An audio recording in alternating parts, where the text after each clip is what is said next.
ॐ पूर्णमदः पूर्णमिदं पूर्णात् पूर्णमुदच्यते पूर्णस्य पूर्णमादाय पूर्णमेवावशिष्यते। ॐ शान्तिः शान्तिः शान्तिः।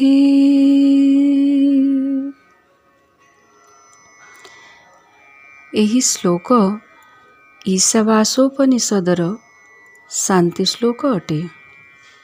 ପୂଜା ଶେଷରେ ପୁଷ୍ପାଞ୍ଜଳି ଓ ଏହି ଶାନ୍ତି ମନ୍ତ୍ରର ପାଠ କରାଯାଏ।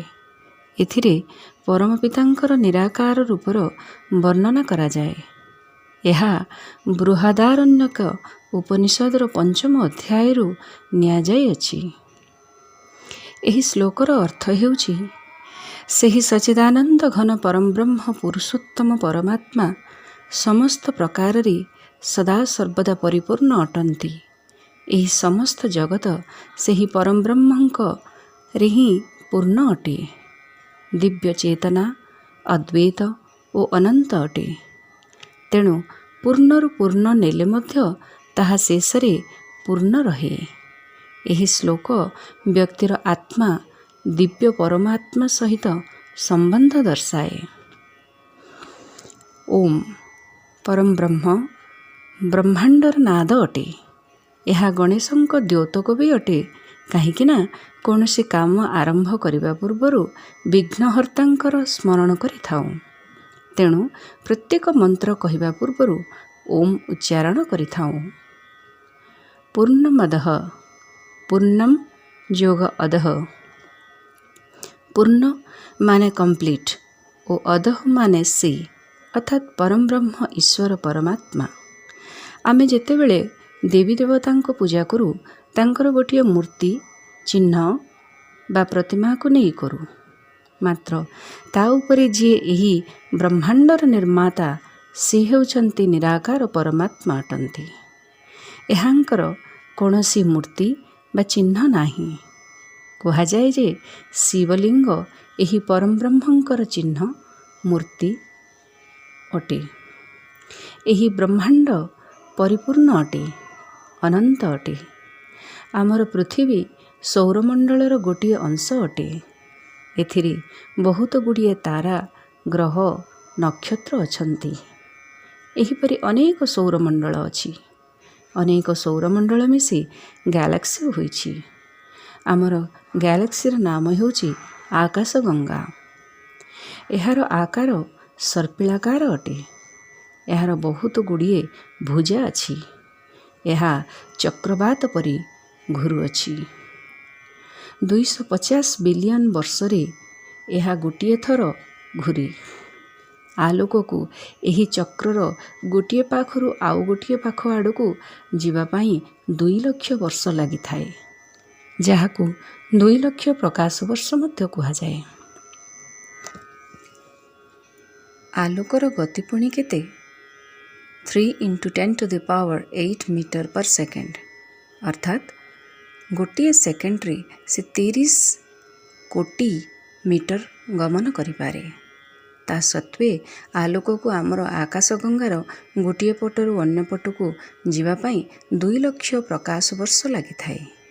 ଏହିପରି ଅରବ ଖରବ ଆକାଶଗଙ୍ଗା ଆମର ବ୍ରହ୍ମାଣ୍ଡରେ ଉପସ୍ଥିତ ଅଛନ୍ତି। ତେଣୁ ଏହି ବ୍ରହ୍ମାଣ୍ଡର ବିସ୍ତାର ଅନନ୍ତ ଅଟେ।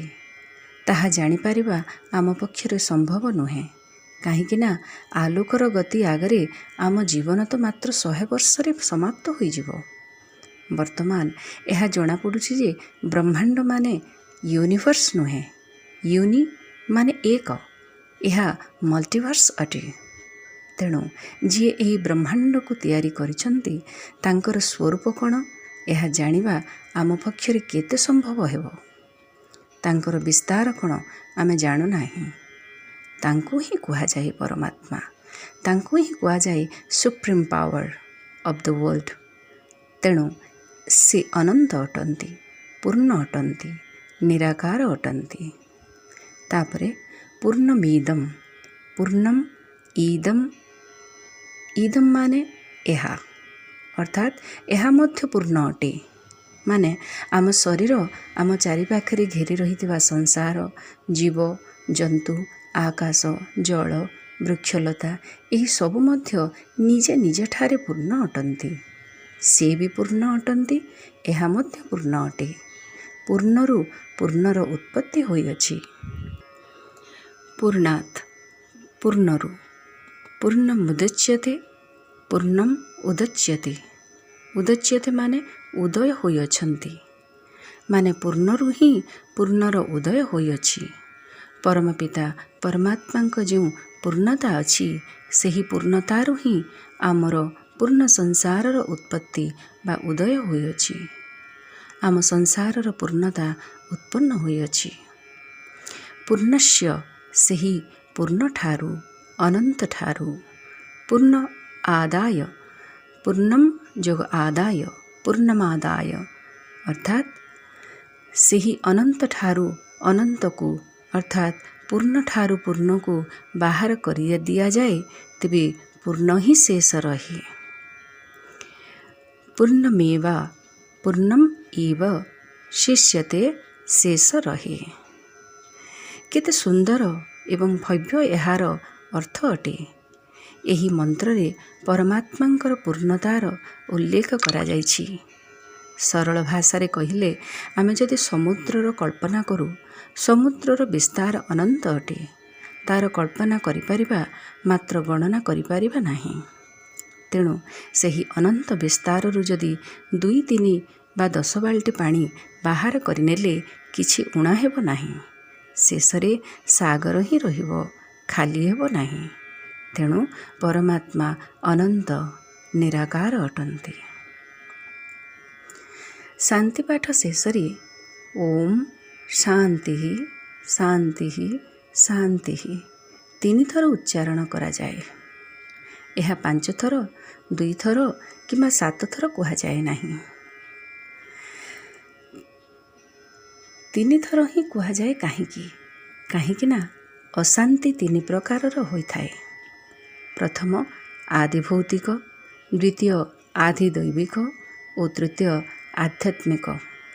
ଶାନ୍ତିପାଠର ଉଦ୍ଦେଶ୍ୟ ଏହି 3 ପ୍ରକାରର ଦୁଃଖରୁ ମୁକ୍ତି ପାଇଁ ଅଟେ।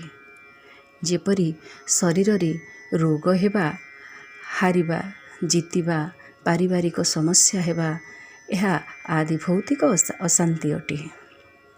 ପ୍ରକୃତି ଘଟୁଥିବା ଅଶାନ୍ତି ଯଥା ବନ୍ୟା, ବାତ୍ୟା, ମରୁଡ଼ି, ଭୂମିକମ୍ପ ଇତ୍ୟାଦି ଆଦିଦୈବିକ ଅଶାନ୍ତି ଅଟେ।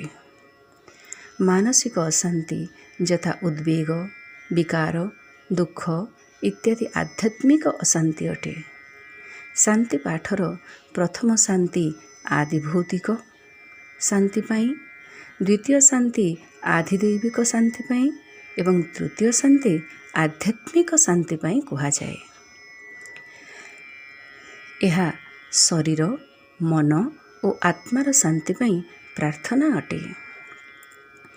ଅସ୍ଥିର ଜଳରେ ସୂର୍ଯ୍ୟଙ୍କର ପ୍ରତିବିମ୍ବ ଯେପରି ସ୍ପଷ୍ଟ ଜଣାପଡ଼େ ନାହିଁ, ଠିକ୍ ସେହିପରି ଅଶାନ୍ତ ଶରୀର, ଅଶାନ୍ତ ମନ ଓ ଅଶାନ୍ତ ଆତ୍ମା ଦ୍ୱାରା ସେହି ପୂର୍ଣ୍ଣ ପରଂବ୍ରହ୍ମ ପରମାତ୍ମାଙ୍କର ଦର୍ଶନ ବା ସାକ୍ଷାତକାର ସମ୍ଭବ ନୁହେଁ।